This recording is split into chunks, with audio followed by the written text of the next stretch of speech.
एक बात मैं आपको कहना चाहूंगी कि हमें आंदोलन लड़ते 1 साल हो गया। पहले हमने सरपंचों का आंदोलन लड़ा, उसके बाद में हमने टंकी आंदोलन भी किया। मैं एक बात बता देना चाहती हूँ कि जो संख्या जिस हिसाब से आप चल रहे हो, ये इतनी गंदी सरकार है कि ये मानने वाली नहीं होगी। आपको संख्या बल और बढ़ाना होगा।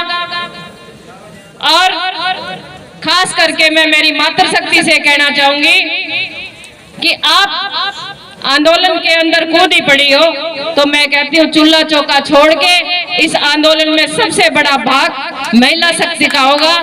तो किसी सरकार की हिम्मत नहीं है कि हम नहीं झुका पाएंगे। एक महिला जब घर चला सकती है तो वो सरकार भी झुका सकती है। तो ये बात मन में ठान लेना कि महिला आंदोलन में निकली है तो 100% इस आंदोलन की जीत होगी। जब से मैं आंदोलन लड़ रही हूँ, हमने सरपंचों का आंदोलन किया,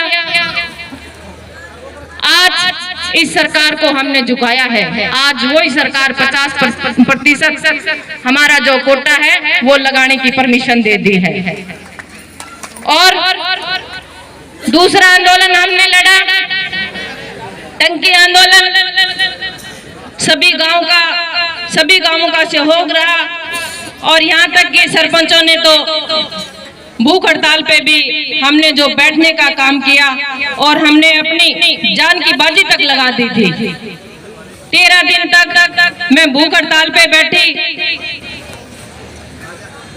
तो सरकार को हमने झुका के ही दम लिया। छोटी बड़ी बात नहीं थी, बहुत बड़ी बात थी कि 750 करोड़ हमने हमारे क्षेत्र में दिलवा के ही दम लिया।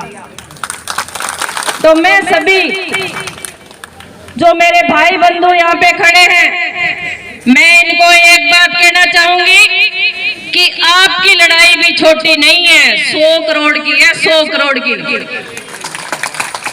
और जिस हिसाब से आप लड़ रहे हो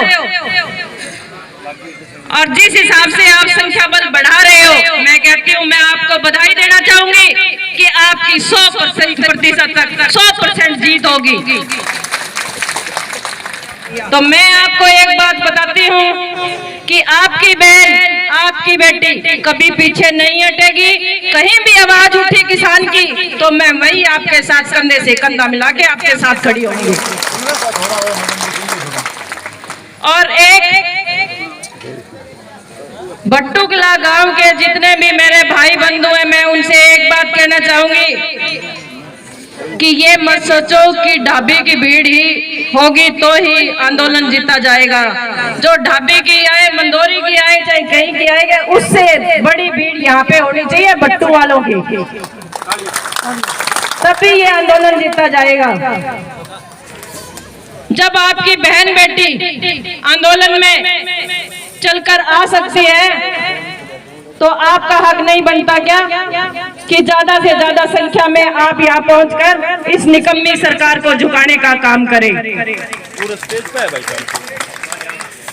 मैं एक बात और कहूंगी कि जिस दिन आपका संख्या बल बढ़ गया और जो ये सिरों की संख्या आपकी बढ़ गई, तो कोई माई लाल की हिम्मत नहीं है कि आपको वो झुका देगा। हम जरूर जीतेंगे, 100% जीतेंगे। आज मैं आपके साथ वादा करके जाती हूँ कि आप इकट्ठे होके एकजुट रहो।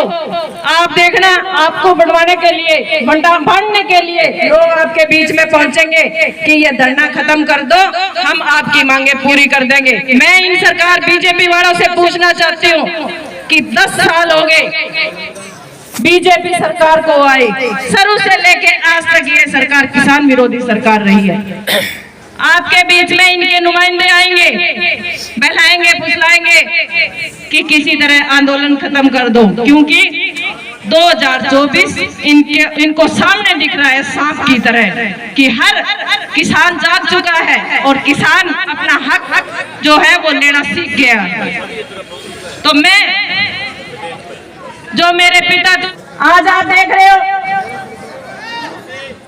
बीजेपी सरकार लेके आई 3 काले कानून। मैं तो यही बात कहूंगी कि शुरू से लेके आज तक ये सरकार किसान विरोधी सरकार रही है। पहले 3 काले कानून लेके आई, उन 3 काले कानूनों को वापस करवाने के लिए हमारे 750 से ज्यादा किसान शहीद हुए। किसान शहीद हुए थे या नहीं, मैं आपसे ही पूछना चाहूंगी, बताओ। फिर इस बीजेपी सरकार ने हमारे किसान भाइयों को शहीद का दर्जा ना देते हुए उन्हें देशद्रोही का दर्जा देके, उनको देशद्रोही का दर्जा देके उनके मान और सम्मान को ठेस पहुंचाने का काम किया था।